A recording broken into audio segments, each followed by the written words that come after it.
अस्सलाम वालेकुम। आज की इस वीडियो में हम बात करेंगे फैक्ट्री ओवरहेड डिस्ट्रीब्यूशन की। कि फैक्ट्री के जो एक्सपेंसेस होते हैं, ओवरहेड्स होते हैं, उनको हमने कैसे डिस्ट्रीब्यूट करना है।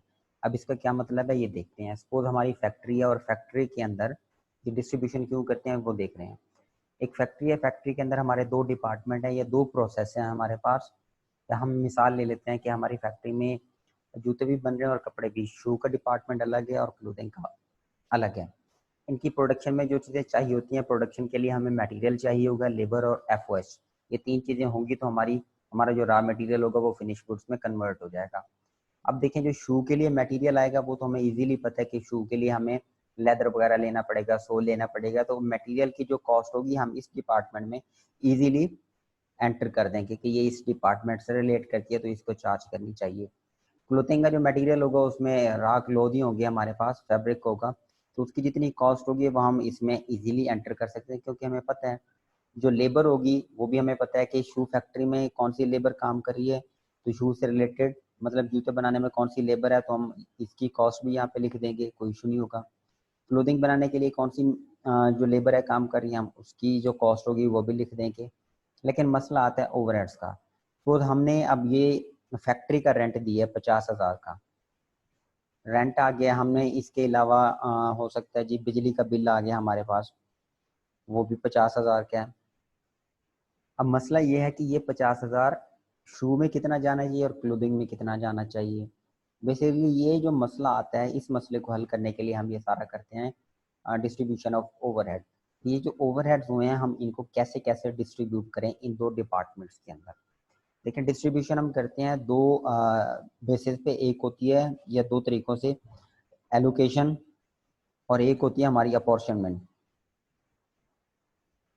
ये क्या होता है? एलोकेशन आप कह सकते हैं कि जब हमें पता हो कि कौन सा खर्चा किस डिपार्टमेंट से रिलेट करता है तो हम इजीली उस खर्चे को वहाँ पे प्लॉट करते हैं, तो वो एलोकेशन होती है। और जब हम इजीली आइडेंटिफाई ना कर सकें कि कौन सा खर्चा किस डिपार्टमेंट से रिलेटेड है तो वहाँ पे अपॉर्शनमेंट करते हैं, तो उस खर्चे को अपॉर्शन करते हैं। जब अपॉर्शन करते हैं तो हम किसी बेस पे करते होते हैं। इलस्ट्रेशन से आपको सही आइडिया हो जाएगा कि मैं क्या बात कर रहा था। इलस्ट्रेशन को पढ़ते हैं फिर ये देखते हैं क्या अपॉर्शनमेंट का क्या मतलब है और एलोकेशन का क्या मतलब है। हमारे पास ब्रेन मीडिया नेटवर्क की कुछ ट्रांजैक्शन है मई 2019 की, जिसमें उसने बताए हुए हैं डिपार्टमेंट, 5 डिपार्टमेंट है ABCDEF। और उसने बताया 3 जो डिपार्टमेंट हैं, डिपार्टमेंट A, B और C। ये डिपार्टमेंट प्रोडक्शन डिपार्टमेंट है, ये मेंटेनेंस डिपार्टमेंट है और ये स्टोर डिपार्टमेंट है। तो हमने क्या करना है, ये 5 डिपार्टमेंट हैं, हमने यहाँ पे ओवरहेड्स की डिस्ट्रीब्यूशन करनी है कि फैक्ट्री में जो खर्चे होंगे, ओवरहेड्स होंगे, डेप्रिसिएशन वगैरह, रेंट वगैरह, इलेक्ट्रिसिटी का बिल, तो वो हमने किस डिपार्टमेंट में कितने डालने हैं। तो बेसिकली ये हमारा काम होगा। उसने हमें बताया इनडायरेक्ट मटेरियल। तो जो डायरेक्ट मटेरियल होता है वो तो यहाँ पे आ जाता है, ये इनडायरेक्ट ओवरहेड में आता है। तो उसने हर डिपार्टमेंट का अलग अलग खुद दे दिया है कि डिपार्टमेंट ए में 950 का, 1200, 200, 1500 और 400 का इनडायरेक्ट मटेरियल लगा है। तो ये तो हमें पता है, हम इजीली प्लॉट कर देंगे। इनडायरेक्ट वेजेस की बात करें वो भी उसने खुद असाइन कर दिए हैं। लेकिन साथ में कुछ और एक्सपेंसेस हैं जैसे पावर एंड लाइट्स।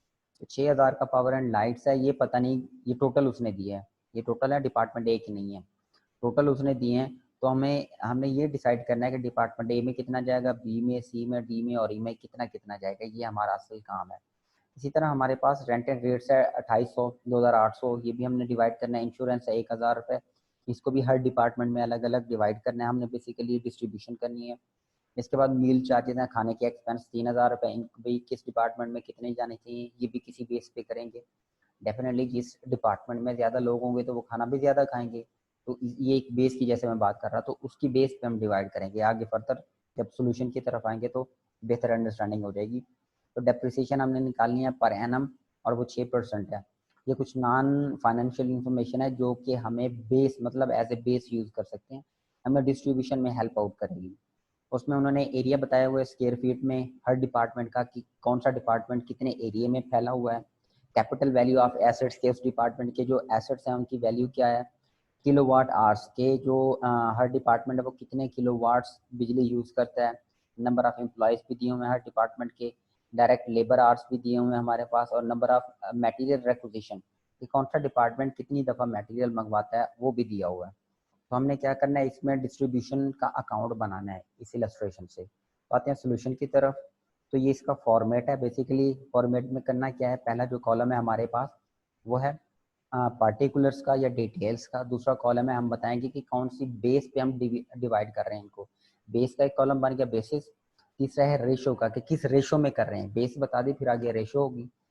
फिर टोटल का एक कॉलम है और आगे सारे डिपार्टमेंट हैं। मतलब ये 4 कॉलम पहले आ जाएंगे और फिर जितने डिपार्टमेंट होंगे उनके कॉलम आ जाएंगे। उसके बाद एंड पे हम टोटल कर लेंगे, ये देख लेंगे कि टोटल कितना बनता है। तो हम स्टार्ट करेंगे पहले से। पहला खर्चा हमारे पास था इनडायरेक्ट मटेरियल का, वो उसने खुद डिवाइड करके दे दिया। तो जब हमें पता है कि ये खर्चा इस डिपार्टमेंट से रिलेट करता है तो इसको एलोकेशन कहते हैं। मतलब हमें पता है 950 जो इनडायरेक्ट मटेरियल का है वो डिपार्टमेंट ए का है, तो हम डायरेक्ट इसमें लिख देंगे दिस इज कॉल्ड एलोकेशन। तो हमने ये हर डिपार्टमेंट के जितने भी इनडायरेक्ट मटेरियल थे हमने वो सारे लिख दिए। अच्छा यहाँ पे देखिए मैंने लिखा है बेसिस, तो बेसिस नॉट एप्लीकेबल, ये हमने कोई यूज़ नहीं की क्योंकि उसने पहले खुद से डिवाइड करके दे दिए। तो हमें कोई बेस यूज़ करने की ज़रूरत नहीं है, तो हमने भी कोई रेशियो अप्लाई नहीं की। उसने जो जो दिए थे हमने एज इट इज़ उठा के हर डिपार्टमेंट में जस्ट प्लॉट कर दिए और ये टोटल बन गए 4250। इसी तरह इनडायरेक्ट वेजेस की बात करें, वो भी उसने खुद से डिवाइड करके दिए हुए थे, तो वो हमने कोई भी बेस नहीं बनाई, कोई भी रेशो नहीं लगाई, और जितने जितने उसने कहे थे हमने डिपार्टमेंट में उठा के एज इट इज लिख दिए। This is called allocation. ये टोटल बन के 3950। अब हमारा काम अपॉर्चुनमेंट का यहाँ से स्टार्ट होगा। जब हमें पता नहीं, हमें टोटल खर्चे पता है लेकिन पता नहीं किस डिपार्टमेंट में कितना जाना चाहिए, तो हम ये जो अपॉर्चुनमेंट करते हैं ये किसी बेस पे करते होते हैं। अब इसमें पहला खर्चा है पावर एंड लाइट्स का, कि 6000 पावर एंड लाइट्स में यूज हुआ है। अब ये देखेंगे कि हम कैसे डिवाइड करें, ये कुछ नॉन फाइनेंशियल इंफॉर्मेशन है तो हम इसकी बेस पे देखेंगे कि कौन से डिपार्टमेंट में कितना जाना चाहिए।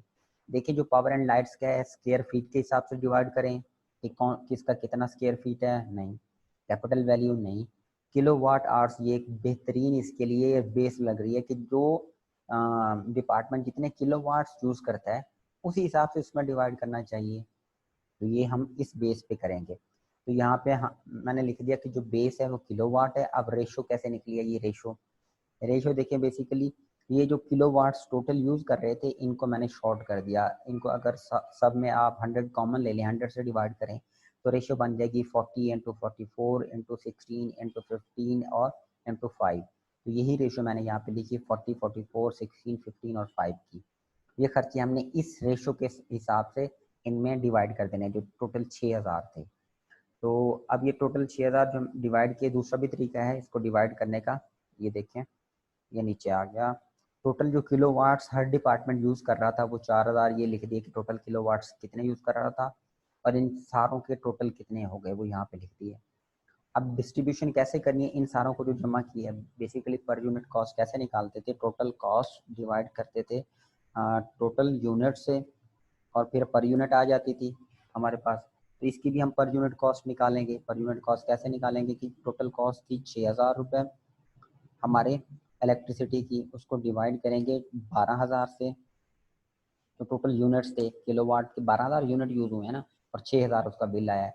तो टोटल एक्सपेंस 6000 है और टोटल यूनिट 12000 थे। तो पर यूनिट हमारे पास आ जाएगी 0.5। तो 0.5 1 किलोवाट की कीमत है। अगर जो डिपार्टमेंट 1 किलोवाट बिजली यूज़ करेगा उसको 0.5 रुपीज़ देने पड़ेंगे। तो इसने 4000 किलोवाट यूज़ किए तो इसकी 2000 आ गया, इसका 2200, इसका 800, 750। तो ये इस तरह भी डिवाइड कर सकते हैं। तो ये जब डिवाइड हो गया तो इसी को ऊपर जाके प्लॉट कर दिया इन सारों को।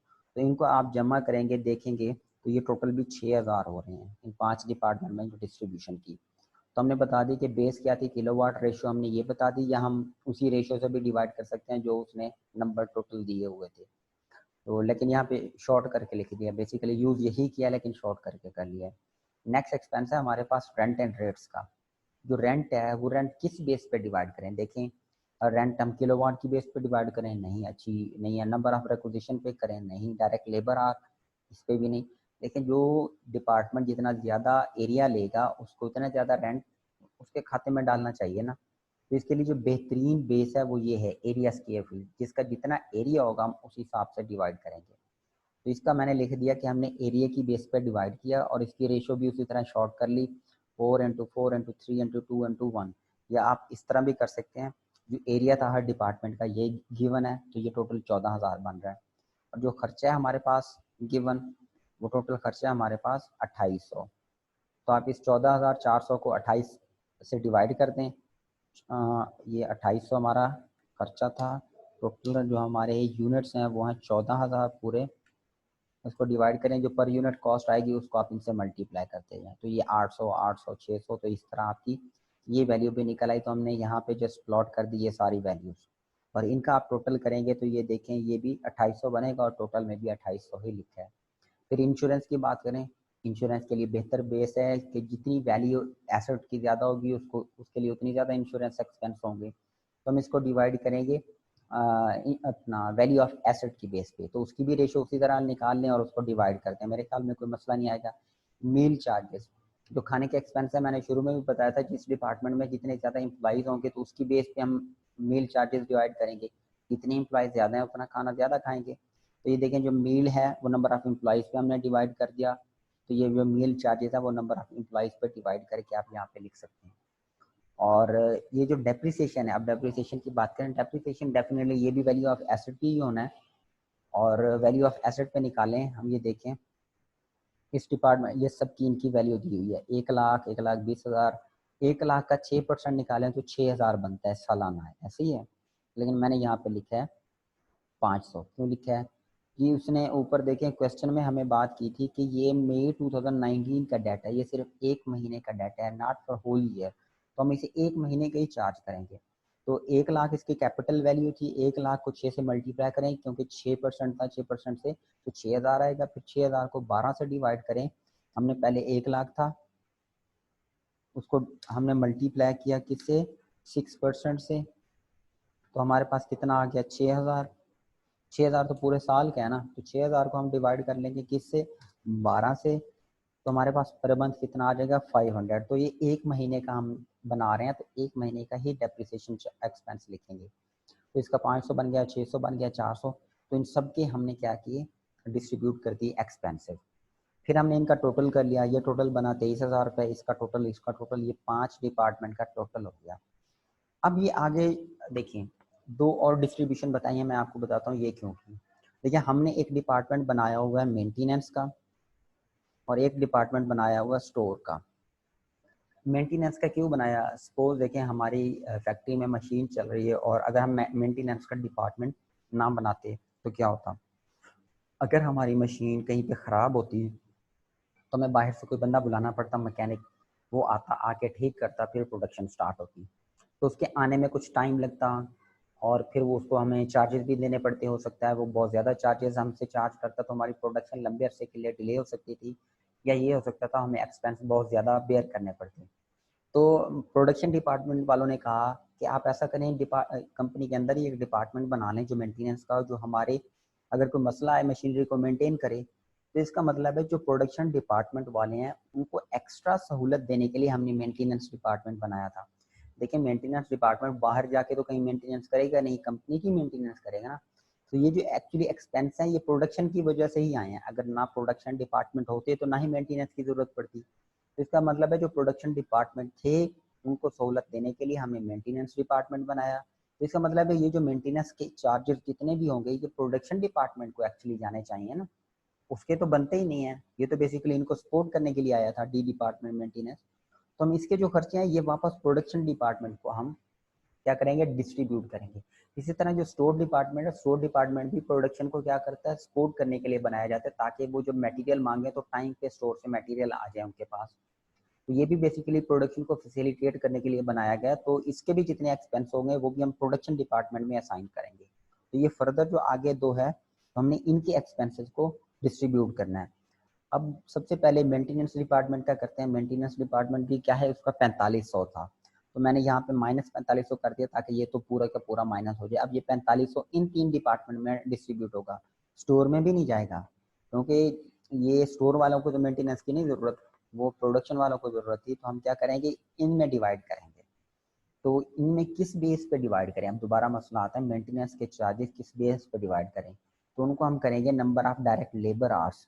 ठीक है, जहाँ पे जितनी लेबर ज़्यादा, जितनी देर ज़्यादा काम करेगी वहाँ पे मशीन ख़राब होने के चांसेस ज़्यादा हैं, तो इसका मतलब है वहाँ मेंटेनेंस की भी ज़्यादा ज़रूरत होगी। तो हमने यहाँ पे लिखा number of direct labour hours के जिस डिपार्टमेंट में लेबर जितने घंटे काम करेगी हम उसके हिसाब से मेंटेनेंस के चार्जेस डिवाइड करेंगे। तो number of direct labour hours पे आप देखें, नंबर ऑफ एम्प्लॉइज है यहाँ पे नहीं लिखा, तो उनकी बेस पे ये जो रेशो बन रही है ये इस रेशो से। और वैसे देखें ये जो नंबर ऑफ डायरेक्ट लेबर आ रहा है ये सिर्फ 3 डिपार्टमेंट की दी हुई है प्रोडक्शन की, तो इसका मतलब है इन दो डिपार्टमेंट के एक्सपेंस से हम ये वाली बेस यूज करके डिस्ट्रीब्यूशन करेंगे। तो इसको भी अगर हम 100 पे डिवाइड कर लें तो 36 इंटू 32 इंटू 22 की रेशो आ जाएगी, और भी शॉर्ट हो सकता है ये। तो हम इसकी रेशो पे डिवाइड करेंगे 4500 को, तो इसमें 1800 आ जाएगा, इसमें 1600 आ जाएगा और इसमें 1100। हम टोटल में कुछ नहीं लिखेंगे क्योंकि हम ऑलरेडी ये टोटल में शामिल कर चुके हैं 4500। तो टोटल में कुछ नहीं लिखेंगे, लेकिन ये 4500 इन 3 डिपार्टमेंट में एलोकेट पोर्शन कर देंगे और यहाँ से ये माइनस कर देंगे। अब इसका 2000 भी हम डिवाइड करेंगे, ये किस चीज़ के, स्टोर के। तो स्टोर के एक्सपेंस किस बेस पे करें, जो डिपार्टमेंट जितनी ज़्यादा दफ़ा मटेरियल रिक्विजिशन की रिक्वेस्ट करता है उसको उतना ज़्यादा चार्ज करना चाहिए ना, जो जितनी ज़्यादा दफ़ा मटेरियल मंगवाए उसको स्टोर के चार्जेस भी उतने ही पड़ने चाहिए। तो इसको हम डिवाइड करेंगे ये मटेरियल रिक्विजिशन की बुनियाद पे, बेस पे। तो उसकी बेस पे जब हमने डिवाइड किया तो इसमें 900, 600 और 500 आ गया।